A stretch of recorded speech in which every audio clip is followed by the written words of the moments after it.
तो मैं ये कहूँ, ये आप ये पानी पड़ा है, आप ये पानी पी लीजिए। हाँ जी। तो आपको अच्छा महसूस होगा कि ये पानी मैं पी लूँ। मैं कहूँ ये पानी ठूस लीजिए, तो आपको कैसे लगेगा? आप कहेंगे गिलास उठा के मार दूं मैं इनको।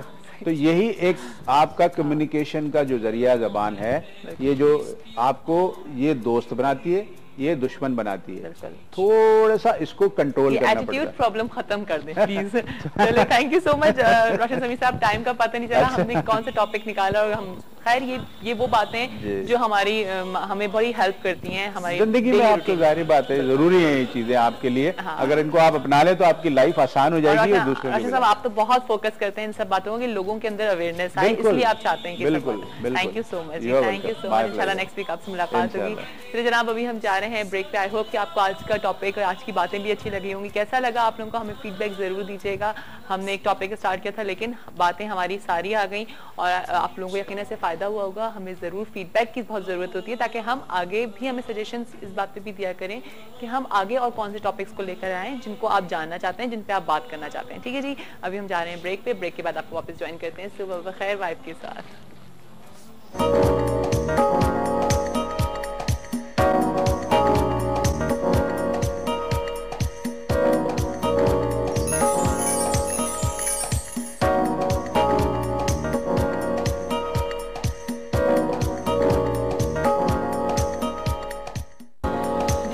एक दफ़ा फिर आप सबको खुश आमदीद करते हैं सुबह बखैर वाइब के साथ में, और उम्मीद करते हैं कि आप लोगों की सुबहें बहुत अच्छी जा रही होंगी और आज का दिन भी अच्छा गुजरेगा एज यूजुअल, जिस तरह से हमेशा के आप लोगों के दिन गुजरते हैं। और जनाब एक दफ़ा फिर आप सबको जुम्मा मुबारक। और जिस तरह से आप लोगों को पता है ये जुम्मे वाले दिन हमारे साथ मुबश्शिर आलम साहब होते हैं, जो कि रूहानी वेलफेयर ट्रस्ट के जो हैं वो चेयरपर्सन भी हैं, और साथ साथ आपका इलाज करते हैं। एक तरह से खिदमत ही है ये आप लोगों के लिए। अगर आप लोगों के मसाइल होते हैं तो आप लोग उनसे डिस्कस करते हैं, उनको फ़ोन करते हैं और फिर वो आपको अपने मसाइल का हल बताते हैं। फॉर्मेट में आप लोगों को बता देती हूँ, वो ये होता है जनाब कि आपको अपनी वालदा का नाम बताना होता है, साथ साथ आपको अपना मसला बताना होता है, आपकी रिहाइश कहाँ है आपको वो बताना होता है, ताकि आपके मसले का हल प्रॉपर तरीके से आपको बताया जा सके। वेलकम करते हैं उनको अपने शो पे। अस्सलाम वालेकुम जी। वालेकुम अस्सलाम व रहमतुल्लाहि व बरकातहू। कैसे हैं आप? ठीक ठाक हैं? आप खैरियत से? बिल्कुल ठीक ठाक, अल्लाह का शुक्र है। जुम्मा मुबारक आपको। आपको भी बहुत बहुत मुबारक। कैसे गुजरा आपका लास्ट वीक? अच्छा, बहुत अच्छा, बहुत अल्लाह का करम, बहुत उसका एहसान कि जो ख्वाहिश है कि खिदमत खल की जाए तो शब रोज़ तकरीबन इसी में गुजर रहा है। और माशाल्लाह माशाल्लाह मैं आप लोगों को ये भी बताऊं, लोगों के हमारे जो व्यूअर्स हैं जो अभी देख रहे हैं हमको, कि माशाल्लाह से 1 लाख इस्तिखारे जो हैं वो रूहानी वेलफेयर ट्रस्ट से जो है वो कंप्लीट हुए हैं, और इसका पूरा रिकॉर्ड फर्स्ट टाइम पाकिस्तान में जो है वो मेंटेन किया गया है, जो है मैनुअल लाइक वर्बली भी इसको लिखा गया है और कंप्यूटर में भी इसको रिकॉर्ड किया गया है। और अनकरीब मेरे ख्याल से हम कोई तोहफा भी देने वाले हैं उसकी रूहानी वेलफेयर ट्रस्ट की तरफ से। जी हाँ, जी हाँ, माशाल्लाह से 1 लाख इस्तिखारे कंप्लीट हो गए। ये अल्लाह करीम की अता और उसका एहसान अजीम है कि मुझ नाचीज़ से अल्लाह ताला ने इतना बड़ा काम लिया कि तकरीबन 1 लाख इस्तिखारे मुकम्मल हुए, बल्कि अब कुछ ज़्यादा ही हो गए। अच्छा। लाख से ऊपर उनकी क्वांटिटी हो गई, तादाद हो गई। और अल्हम्दुलिल्लाह तमाम पाकिस्तान में ना सिर्फ बल्कि बैरून ममालिक से भी इस्तिखारे किए गए, और उनका एक रिकॉर्ड मेंटेन किया गया कि किस शख्स ने हमसे किस दिन क्या मालूम किया था, उनकी मदर का नाम क्या था, सही, उनका टेलीफोन नंबर क्या है, और उनको हमने कोड क्या दिया था, और उसके बाद हमने जब उनका इलाज शुरू किया हमने कौन सा वजीफा दिया। अच्छा। और कितने दिन बाद उनको उससे फ़ायदा होना शुरू हो गया। अच्छा। अल्हम्दुलिल्लाह ये मुकम्मल रिकॉर्ड मौजूद है रूहानी वेलफेयर ट्रस्ट पर। और दूसरा आपने जो सवाल किया कि कोई गिफ्ट देना चाह रहे हैं, तो यकीनी तौर पर इंशाअल्लाह ताला अल्लाह ताला ने ज़िंदगी साथ खैरियत से रखी तो रबीउल अव्वल शरीफ में जो हमसे इस्तिखारे करवा रहे हैं उनके दरमियान कुरान के ज़रिए, कुरानदाजी के ज़रिए उम्रे के टिकट का ऐलान किया गया है। और इंशाअल्लाह ताला वो रबीउल अव्वल शरीफ का एक मुक़द्दस महीना है और सरकार दो आलम सल्लल्लाहु अलैहि वसल्लम की आमद का महीना है, खुशियों का महीना भी है। तो उसमें जो है हम जो कॉलर्स रबीउल अव्वल तक हमसे कॉल करते रहेंगे, बिलमुशावरा मुलाकात करके या ईमेल के ज़रिए हमसे इस्तिखारे करवाएंगे, तो उन तमाम के दरमियान जो है कुरानदाजी के ज़रिए उम्रे का टिकट कर दिया जाएगा इंशाल्लाह। ज़बरदस्त, बहुत अच्छी और इतना खूबसूरत तोहफा है ये तो कि वाकई मैं भी इसमें चाहूँगी कि मेरा मुझे भी मिल जाए। अच्छा जनाब, आज का सवाल भी आप लोगों को बता देते हैं कि बताइए कि सूरह इमरान में कितनी आयात हैं। ठीक है, सूरह इमरान में कितनी आयात हैं। और हमारे फर्स्ट कॉलर भी हैं सेगमेंट के, उनको भी ले लेते हैं। अस्सलाम वालेकुम। हेलो हेलो, अस्सलाम वालेकुम जी, कौन बात कर रही हैं? सॉरी, मरियम बात कर रही हूँ। आपकी आवाज बहुत कम आ रही है, थोड़ा ऊंचा बोलिएगा। मरियम बात कर रही हूँ। मरियम जी जी, मरियम कैसी हैं आप और कहाँ से बात कर रही हैं? मैं फैसलाबाद से बात कर रही हूँ। फैसलाबाद से, क्या कहेंगी मरियम? जी मैं अपनी बहन के बारे में पूछना चाह रही हूँ। जी बताइए। उनका नाम शाजिया है, शाजिया असगर। शाजिया नाम है आपकी बहन का? जी ठीक है, और आपकी वालदा का नाम क्या है? खुर्शीद अजरा। खुर्शीद अजरा जी। अच्छा, तो क्या जानना चाह रही हैं आप? उनकी शादी के बारे में। अच्छा, शादी के बारे में। ठीक है मरियम, आप ऑन एयर इसका सवाल का जवाब सुन लीजिए, सॉरी इसका मसले का हल। ठीक है जी, शादी का मसला क्या जानना चाह रही हैं? जी हाँ, मरियम बहन का फोन आया था, अपनी हमशीरा के हवाले से मालूम कर रही हैं शादिया बिनते खुर्शीद अजरा के बारे में कि शादी के मामलात में रुकावटें हैं, शादी नहीं हो पा रही। अल्लाह करीम की बारगाह में दुआ करूंगा कि रब करीम अपनी अता से और जो वजीफ़ा मैं बताने जा रहा हूँ इसकी बरकत से इनकी शादी में जो रुकावटें आ रही हैं वो जल्द से जल्द दूर हो जाएं और इनकी शादी हो जाए, शादिया मेरी बहन की। तो शादिया के लिए वजीफ़ा नोट कर लीजिए कि जुमे के दिन, जैसे आज जुम्मतुल मुबारक है, बाद नमाज जुम्मा 2 रकात नमाज नफिल क़ज़ा हाजात की नियत से पढ़ेंगी शादिया। उसके बाद पढ़ेंगी सूरह मुमतहिना। सूरह मुमतहिना 5 मरतबा पढ़नी है, अव्वल आखिर 3-3 मरतबा दुरूद इब्राहिमी के साथ।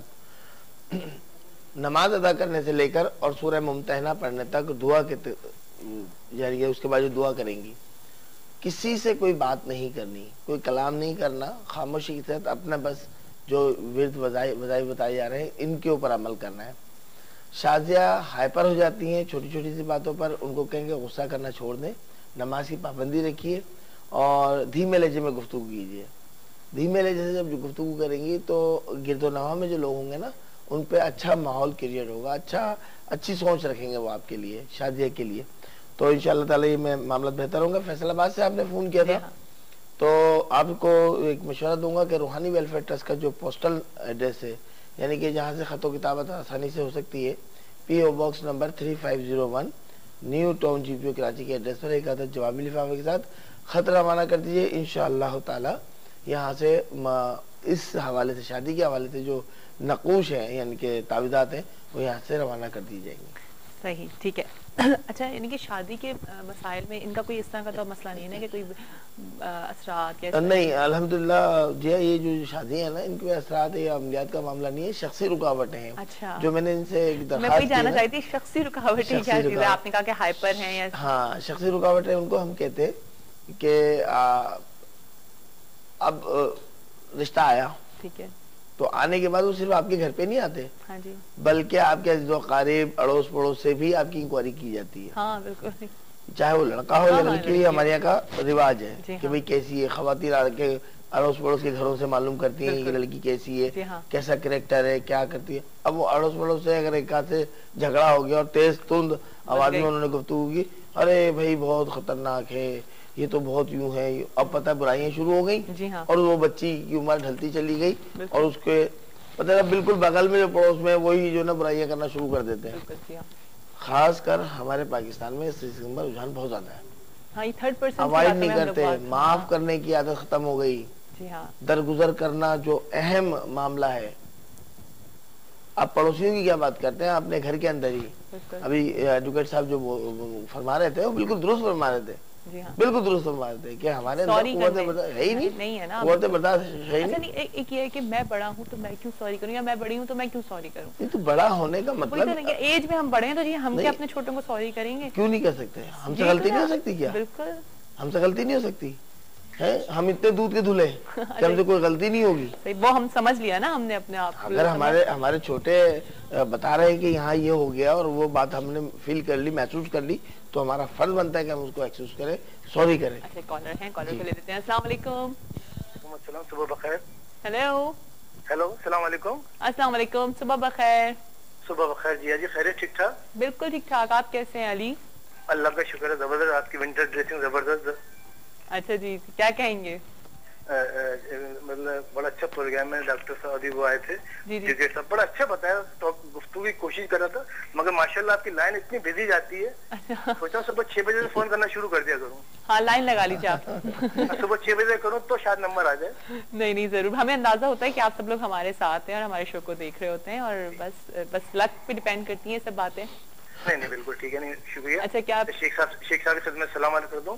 जी, वालेकुम अस्सलाम व रहमतुल्लाहि व बरकातहू। शेख साहब, मुझे ये मालूम करना था कि मतलब देखें, एक आदमी इबादत गुजारे, 5 वक्त की नमाज पढ़ता है, सारे इस्लाम के अहकामात पूरे करता है, उसके बावजूद उसकी जिंदगी वही मुफलिसी में एक अरसा लंबा तवील अरसे तक चलता रहता है। और दूसरा आदमी ना इबादत करता है, ना कुछ, ना किसी से, अल्लाह अज़्ज़ा वजल ने उसको इतना नवाजा होता है कि दिन ब दिन अल्लाह अज़्ज़ा वजल उसको देता ही जाता है। तो ये तजाद क्यों? और दूसरा ये बताइएगा, फजर और इशा की नमाज मैं क्या अमल करूं कि मुझे तकबीर उला के साथ पहली जमातें मिल जाए? चले ठीक, बहुत शुक्रिया जी। ओके अली, अल्लाह हाफिज। देखिए, अली भाई ने शिकवा किया है कि एक शख्स मुकम्मल इबादत भी कर रहा है, नमाजें भी पढ़ रहा है, लेकिन उसकी खस्ता हाली ख़त्म नहीं हो रही, मुफलिस है। और एक शख्स जो है बिल्कुल नमाजें भी नहीं पढ़ रहा, कुछ भी नहीं कर रहा, इबादत गुजार भी नहीं है, लेकिन उसके पास माल उज़र है। अली भाई, मैं आप से इतना अर्ज़ कर दूं कि कानून कुदरत जो है ना, उसमें कोई भी हाथ नहीं डाल सकता। बेहतरी के लिए दुआएं तो की जा सकती हैं, बिल्कुल की जा सकती हैं। जब क्राइसिस हम पे आते हैं ना, तो जहन बड़ा प्रगंदा हो जाता है, बड़ा डिस्टर्ब हो जाता है। और इस दौर में माशी बदहाली जहर कातिल है, क्योंकि मसाइल बढ़ गए, वसाइल नहीं है। मसाइल ही मसाइल है, वसाइल नहीं है। एक नॉर्मल इंसान जो तकरीबन 6-8 हज़ार रुपए की नौकरी कर रहा है, उसके 3-4 बच्चे हैं, किराए का मकान है, लाइट गैस का बिल किस तरह अफोर्ड कर रहा है, बच्चों की तालीम, हकीकत कह रहे हैं आप। अच्छा, अल्लाह ताला का जो है ना, आप दोष नहीं दे सकते। मुमकिन है अल्लाह ताला ने, आप अल्लाह की हिकमत जो है ना, हर कोई नहीं समझ सकता। मुमकिन है अल्लाह ताला ने आपके लिए, यानी कि उस शख्स के लिए कोई बहुत बड़ा इनाम रखा हो। हाँ। और दुनिया जो है वो एग्जामिनेशन हाल है, याद रखिएगा अली भाई, दुनिया एग्जामिनेशन हाल है। यहाँ हमारा इम्तहान हो रहा है और उसका पर्चा हमें आखिरत में मिल जाएगा, और रिजल्ट की कुछ उम्मीदें जो है कब्र के अंदर मिल जाएंगी। दुनिया जो है वो गुनाहगारों के लिए जन्नत है, दुनिया गुनाहगारों के लिए जन्नत है, और मोमिनीन के लिए जन्नत अल्लाह ताला ने वादा कर रखा है। जहाँ हौज़ कौसर पे रसूल मकबूल सल्लल्लाहु अलैहि वसल्लम इंशाअल्लाह ताला अपनी उम्मत को आबे कौसर से नवाजेंगे। कितनी बड़ी सादत की बात है, दिल छोटा बिल्कुल नहीं कीजिए। दूसरा सवाल आपने किया कि नमाज तकबीर उला के साथ आप नमाज, माशाल्लाह बहुत अच्छी ख्वाहिश है आपकी। अल्लाह ताला इस ख्वाहिश को तमाम मुसलमानों के अंदर बेदार फरमा दे।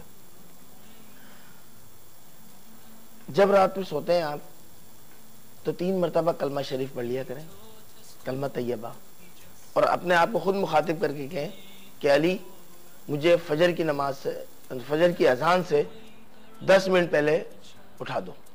अपने आप को खुद कहें बुलंद आवाज़ है कि आपकी आवाज़ आपके कानों तक पहुंच जाए, दिल में नहीं कहना है। ये अमल में वो बता रहा हूँ कि आज से कोई तकरीबन 24 या 25 साल पहले मेरे साथ भी हुआ था कि जब रात में जिक्र अस्कार करके सोते थे ना, तो शैतान सुबह के वक्त पाँव दबाता था कि सो जा। तो बड़ा हड़बड़ा के उठा, और उठने के बाद बड़ी यानी कि अजान हो चुकी थी और नमाज फजर अदा करने के लिए। तो सुबह मैं अपने मुर्शिद के पास गया, अपने उस्ताद मोहतरम, अपने शेख के पास गया, उनको अर्ज़ की कि हज़रत मेरे साथ ये रात में मामला हुआ है। तो आप मुस्कुराए, आपने कहा कि मैं एक ऐसा अमल दे रहा हूँ कि तुम ही उठाओगे खुद। अच्छा, ये होता है। और 3 मरतबा जब उन्होंने बताया कि तुम अपना नाम लेके कहो कि मुझे सुबह उठा देना, तो मेरी फजर की अजान से पहले 20 मिनट पहले आँख खुल गई। फिर ये मैंने मामूल जो है, यानी कि 2.5-3 घंटे की नींद हुआ करती थी उस दौर में भी हमारी, तो मैं बढ़ाता चला गया, तो नींद का जो दौरानिया था वो कम हो गया, और अल्हम्दुलिल्लाह उसके बाद जो है नवाफिल तहज्जुद वाले जो है वो हासिल होने शुरू हो गए। और जब तहज्जुद पढ़नी शुरू होगी 2, 4, 6 करके इस तरह बढ़ते गई रकात, तो अल्हम्दुलिल्लाह वो 21 रकात तक पहुंची। तो वो ऐसा रूटीन में